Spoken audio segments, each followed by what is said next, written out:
Welcome. Reading Goodnight Stories with Bored Grandma. Hello, grandchildren. Grandma here. Are you ready for bed?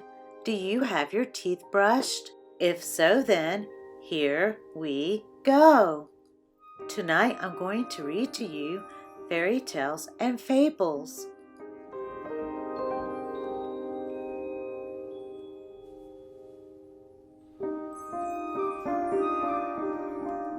Cinderella. Once there was a girl who was as good as she was beautiful. She lived with her stepmother and two stepsisters who were ugly and cruel. They made her do all the hard work, scrubbing and cleaning and tending the fire. At night, she sat in the chimney corner to rest. Her ragged clothes were always covered with cinders and ashes, and so she was called Cinderella. One day, the king's son announced that he was going to give a ball. The stepmother and the stepsisters were invited, and they bought fine clothes for themselves. But they told Cinderella that she could not go to the ball. Cinderella worked harder than ever to help her stepmother and sisters dress for the ball. But in spite of their fine clothes and feathers, they could not hide their ugliness. When they left for the hall, Cinderella was so unhappy that she began to cry. Suddenly a fairy godmother appeared. "My child," she said, "you too shall go to the ball." She touched Cinderella with her wand, and the rags fell off. Cinderella was dressed in a beautiful ball gown with jewels in her hair.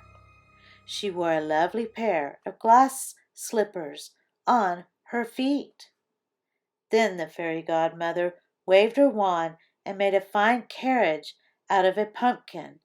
She made 8 horses out of mice to drive the carriage. She made a coachman out of a rat and 6 footmen out of lizards. When she had finished her magic work, Cinderella was as splendid as a princess. "But you must be home by midnight," said the fairy godmother. "The magic will end at 12 o'clock, and after that you will be all in rags again." Cinderella was the most beautiful girl at the ball. Everyone talked about her and wondered who she was. Even her stepmother and stepsisters did not recognize her. The king's son danced with her all night and fell in love with her. Cinderella was so happy that she forgot about the time. Suddenly, the clock struck the first note of 12. Cinderella knew that she must hurry away from the palace.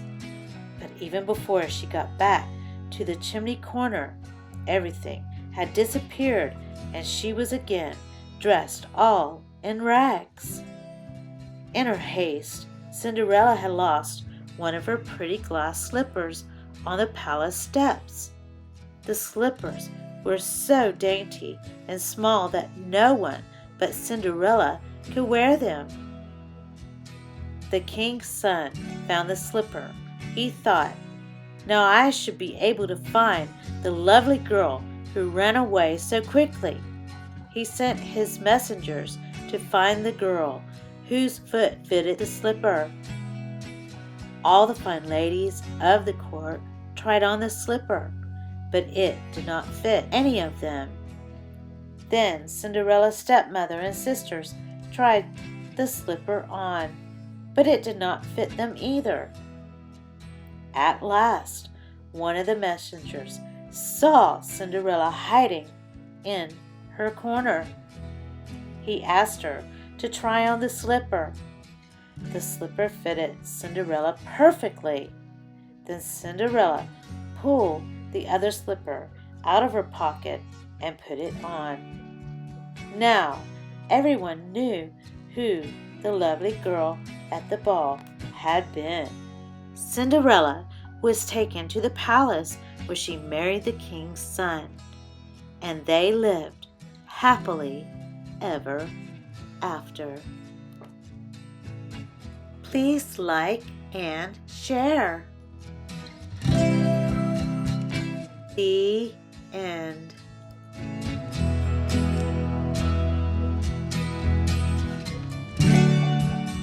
Now off to dreamland you go.